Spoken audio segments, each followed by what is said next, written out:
हुआ ये कि तराइन के पहले युद्ध में पृथ्वीराज चौहान जीतता है, गौरी को गिरफ्तार किया जाता है। गिरफ्तार करने के बाद गौरी माफी मांग लेता है।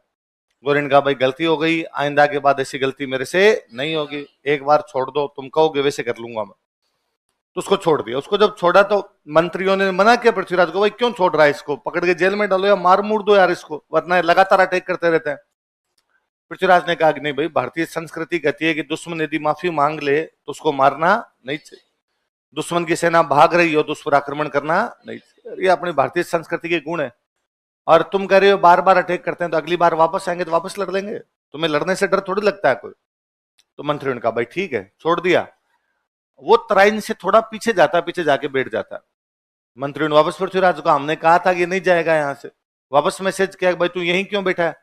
तो उसने कहा एक्चुअली उस दिन जब आपने मुझे पकड़ा था तो मैं डर के मारे पूरी बात बता नहीं पाया, गजनी का राजा मैं नहीं हूं, गजनी का राजा मेरा भाई है, और मेरे भाई को इस बात का पता चल गया कि मैं आपसे हार गया, तो मेरा भाई छुरा तैयार करके बैठा है, जाते ही मारेगा मेरे को, इसलिए थोड़े दिन मेरे को यहां बैठने दो, तब तक बात थोड़ी ठंडी हो जाएगी, फिर मैं चला जाऊंगा और मैं आपको कोई नुकसान नहीं पहुंचाऊंगा।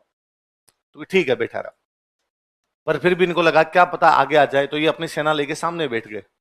पर वाकई साल भर, देखो 1191 1192 बीच में साल भर का टाइम है, साल भर तक गौरी ने कुछ ही नहीं किया, चुपचाप बैठा रहा। इस समय में गौरी एक तो अपनी सेना तैयार करता रहा और एक पृथ्वीराज के बारे में जासूसी करवाता रहा कि भाई कितने लोग हैं, कौन लड़ रहा है यहाँ पे, कौन नहीं लड़ रहा। अच्छा, जब साल भर तक गौरी ने कुछ ही नहीं किया तो पृथ्वीराज निश्चिंत हो गए, उनको लगा ठीक है यार बैठा ही है ये। पर पृथ्वीराज की पड़ोसियों से नहीं बनती, गुजरात वालों से नहीं बनती, महोबा से नहीं बनती, कन्नौज से नहीं बनती, तो उसने अपने सेनापति हटाने शुरू किए। किसी सेनापति का तू गुजरात देख ले, तू महोबा देख ले, तू कन्नौज देख ले, कि इधर से ये गोरी आ जाएगा, कि यार गोरी नहीं आएगा, और आएगा तो मैं बैठा हूं, तुम उधर वाली बाउंड्री देख लो सारी की सारी। इसलिए सेना कम होने लग गई। एक दिन कम सेना थी, पृथ्वीराज कोई फंक्शन था उनके, वो रात को पार्टी वार्टी करके लेट सोए थे। गोरी को ये सब बातें पता थी कि इसकी सेना कम है, ये रात को लेट सोए हैं, पार्टी वार्टी करके सोए हैं। वो सुबह 5 बजे के आसपास आक्रमण करता है, जब सारे सोए हुए थे, सोए हुए को मार मुड़ देता है। तराइन का दूसरा युद्ध युद्ध नहीं है, विश्वासघात है।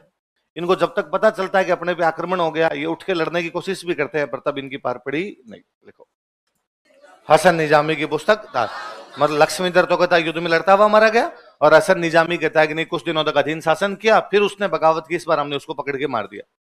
एक तीसरी बात कहता है चंद, कौन कहता है? चंद बरदाई की। वो कहता है कि नहीं, पृथ्वीराज को यहां से पकड़ा और पकड़ के गजनी ले गए। कहां ले गए? गजनी ले गए उसको पकड़ के, और गजनी ले जाने के बाद में उसकी आंखें निकाल के उसे जेल में बंद कर दिया, अंधा करके उसको जेल में डाल दिया। चंद बरदाई कहता है कि पृथ्वीराज मेरा बहुत अच्छा दोस्त था, मैं पीछे पीछे गया और मैंने जाके और गौरी को कहा कि यार गौरी ये क्या किया, हमारे राजा की आंखें निकाल ली तुम। और गौरी ने कहा भाई ये हमारी तुर्कों की संस्कृति यही है कि दुश्मन को पकड़ लेने के बाद में अंधा करके जेल में डाल दो और बाद में मार दो, अभी तो हम इसको मारेंगे। चंद बरदाई कहता है कि मैंने गौरी को कहा कि भले ही तूने इसकी आंखें निकाल लियो और अब तेरी जेल में तू मारे तो मारे, क्या कर सकते हो उसमें, पर यार हमारे राजा के पास में एक अद्वितीय योग्यता है। क्या है? कि हमारा राजा शब्द भेदी बाण चलाना जानता है। क्या चलाना जानता है? वो आवाज पे तीर चला सकता है। गौरी ने कहा मैं मिला सुबह से मजाक के लिए, जिस व्यक्ति की आंखें नहीं हो, जिस व्यक्ति को दिखता नहीं हो, वो व्यक्ति तीर कैसे चला देगा?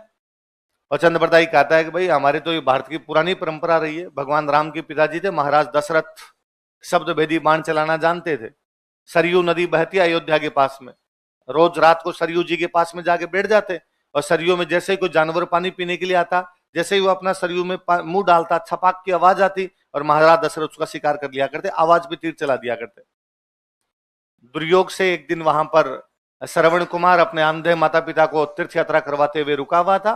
अंधे माता पिता को रात को प्यास लगी, वो पानी लेने के लिए आया, जैसे उसने पानी का बर्तन सरयू जी में डाला, महाराज दशरथ को छपाक की आवाज आई, उन्हें लगा कोई पशु है, उन्होंने तीर चलाया, श्रवण कुमार को मार दिया। मनुष्य की चित्कार सुनकर वो भागकर पास में गए, जाकर देखा एक युवक पड़ा पड़ा छटपटा रहा है। उन्होंने पूछा जाके एक नवयुवक कौन हो तुम? उसने कहा कि अब इतना पूछने का समय नहीं है, मेरे अंधे माता पिता प्यास से मर रहे हैं, वो मेरा वेट कर रहे हैं, प्लीज राजा ने उनको जाकर पानी पिला दीजिए।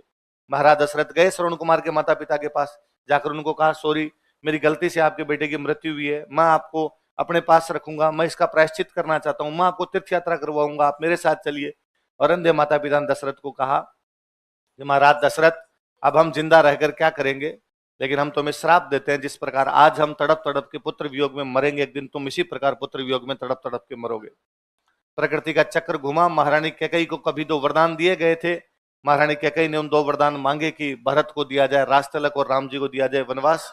और जब राम जी वनवास पधारे तो दशरथ उसी प्रकार तड़प तड़प के मरे थे जैसे श्रवण कुमार के अंधे माता। चंद्रबरदाई ने कहा कि गौरी, यदि हमारे शब्द भेदी बाण नहीं होते तो रामायण ही नहीं होती।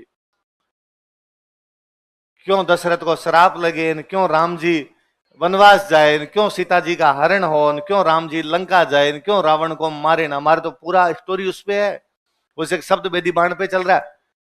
और गौरी ने कहा कि यदि वास्तव में तुम्हारा राजा शब्द भेदी बाण चलाना जानता है तो सुल्तान कारनामा देखना पसंद करेगा।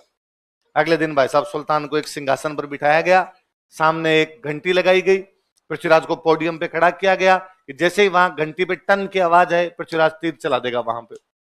चंद्रबरदाई कहता है कि मैं वहीं खड़ा था और मैंने पृथ्वीराज को कहा कि पृथ्वीराज अपने कोई घंटी पे तीर चलाना नहीं है, तेरे राइट साइड में थोड़ा दूर गोरी बैठा है, सल्टा दे आज। पृथ्वीराज ने मेरे से पूछा कि मुझे ये नहीं पता गोरी कितनी दूर बैठा है, जब तक दूरी पता नहीं चलेगी तीर कितना खींचूं। उसने कहा वो मैं बताता हूं, 4 बांस 24 गज अंगुलष्ट प्रमाण, ता ऊपर सुल्तान और मत चुके चौहान।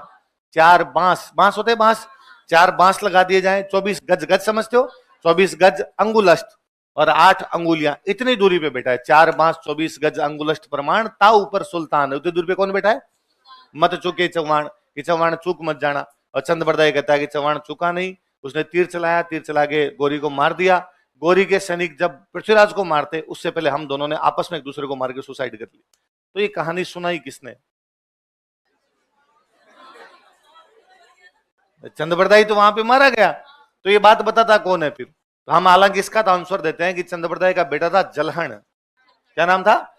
वो इस कहानी को कंप्लीट करता है।